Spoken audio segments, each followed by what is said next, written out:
Are you guys ready for the next comedian? Please welcome on stage, Socrates!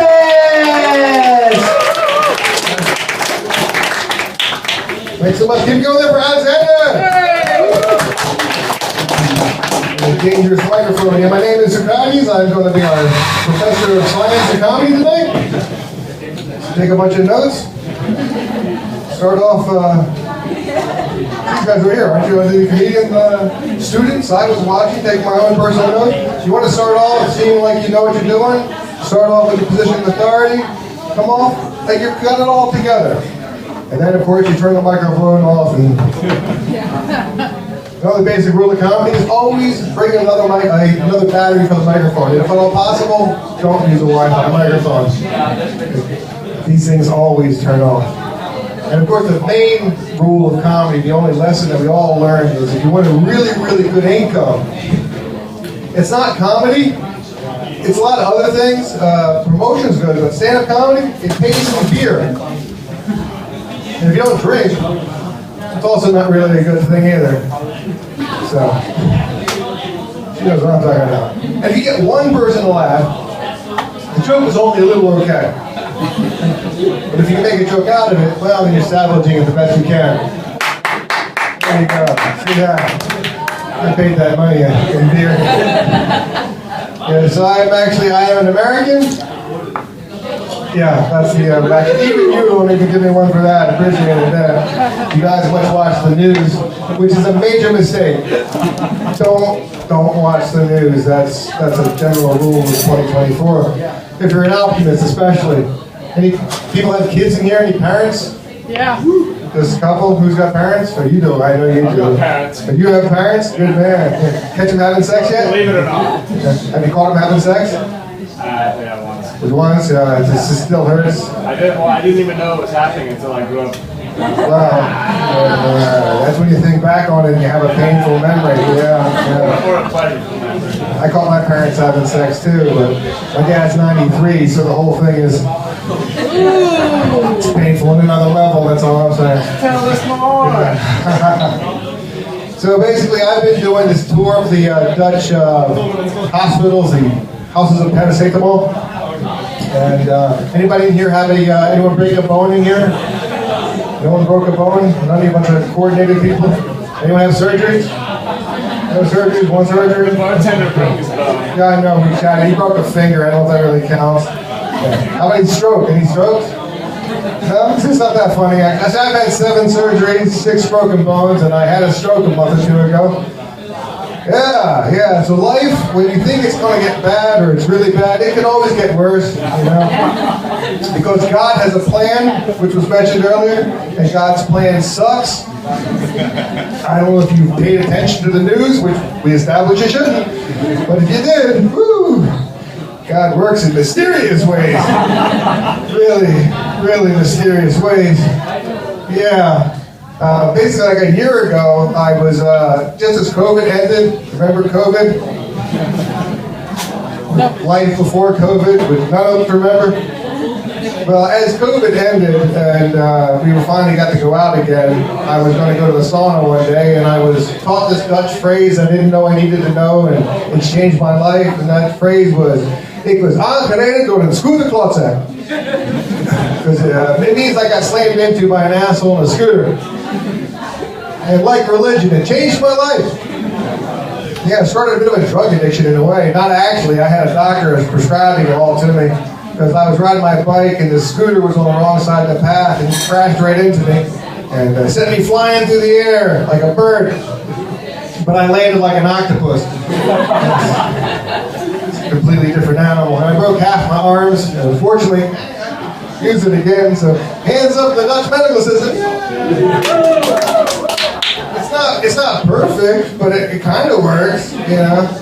Yeah, I got to the hospital and the doctor did something that no doctor should do to you if they're all nice. And this happened to me more than once, actually. She took a look at my x-ray and went, ugh. I looked at it and I said, oh, I hope that's not me. Chicken dinner, it's you, yeah. And she offered me a shot of morphine. Yeah, she said, would you like a shot of morphine? I said, sure. it was the only good thing at that point during the day. In fact, I said the paracetamol's not going to cut it. Not a chance. But they use a thing they call conservative treatment. You know what this is? Yes. Dutch term, it means nothing. Not a damn thing. They gave me this blue strap. Have you seen this thing? It's a strap, it's blue, it's got some Velcro, so you know it's modern. It's a lot like a twine made out of string, but you know, it's made out of Velcro. And they told me it comes good. It sent me on my way. Actually, she'd offered me another shot of morphine, which is pretty good. And I went home with this strap and this optimistic phrase, it's not actually helpful, it comes good. It's not useful as medical advice at all. In fact, I think it comes good is only useful as a Yelp review for like a sperm donor. Yeah, 4.5 stars. There's always somebody. So I went home with my bad shoulder and they told me that I had to keep exercising and pushing it. So it's because it only went up about so high, actively they called it, but I could push it up higher. So I literally had to do this, and I was in my backyard, you know, trying to keep my shoulder from flapping, waving to my neighbors. Getting a bad vibe from the whole neighborhood. I was in Enschede recently, which is on the east side of the country, and they understood completely. You want to be a good neighbor, not a bad neighbor. So I said to my doctor, I said, hey Tom, it's not coming good. I cannot raise my arm higher than this. I have arm erectile dysfunction. And the first step in coming good is getting it up. I'm not getting a second date like that. And he told me, well, he said, helaas appendicus, which is another great Dutch saying, which means, oh well, peanut butter. See, if you know what it means, it doesn't help, does it? It's not a helpful saying. In fact, it's only useful because it rhymes, you know what I'm saying? This thing's going crazy. And it's only useful as a rhyming thing. Because the Dutch love a good rhyme. There's the whole language is sort of rhyme-based. My favorite rhyming Dutch saying is noken in de koken, which is a strange saying because it actually means fucking in the kitchen. And I don't know how to use noken in de koken in context. I've had opportunity to ask people, no one has volunteered, oh, you use it this way. No one seems to know. The only thing I think that happens is you combine noken and de koken with helaas and pindakaas. You end up with satay sauce. And so anyway, I basically, after about 8 months, they finally did surgery on me, and I actually had this huge surgery. They put 12 screws in my arm and a bone from a dead guy. I don't know who he was.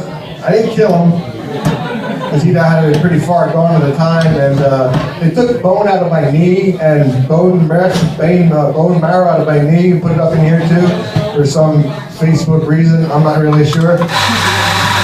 Appreciate that. And so for about 6 months I couldn't walk, which the Dutch also have another word for that whole situation. It's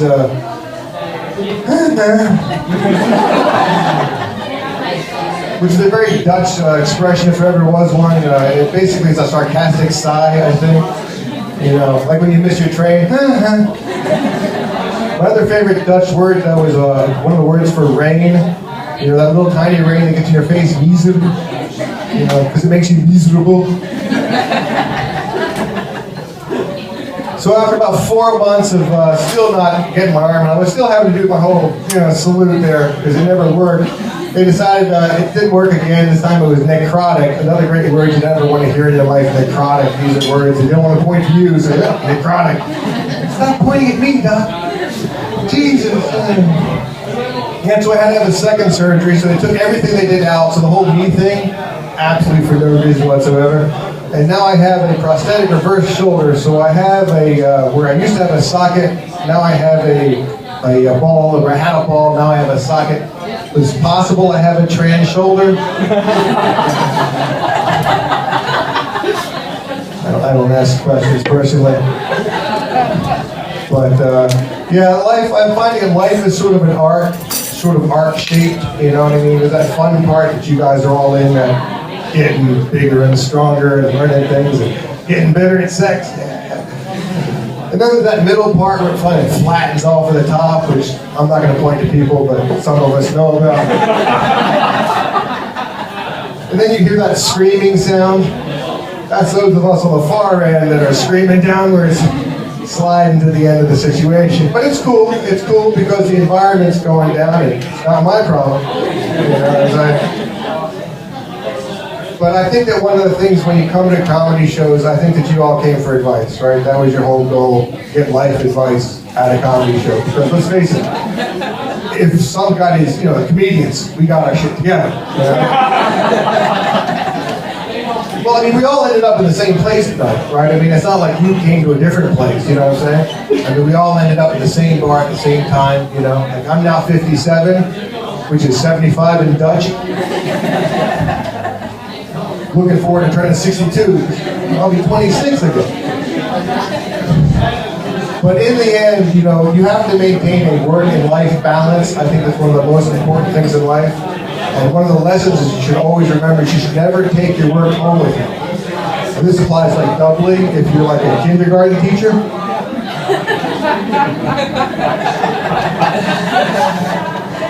This is a lesson you should know. If you don't, definitely pick this one up.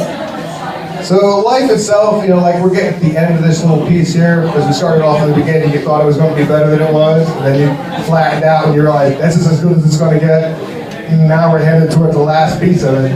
And in the end, I think what I was told when I started this whole journey, that stand-up comedy is a lot like sex. And the more that I do it, the more I think that's true, because I was really excited to come here tonight.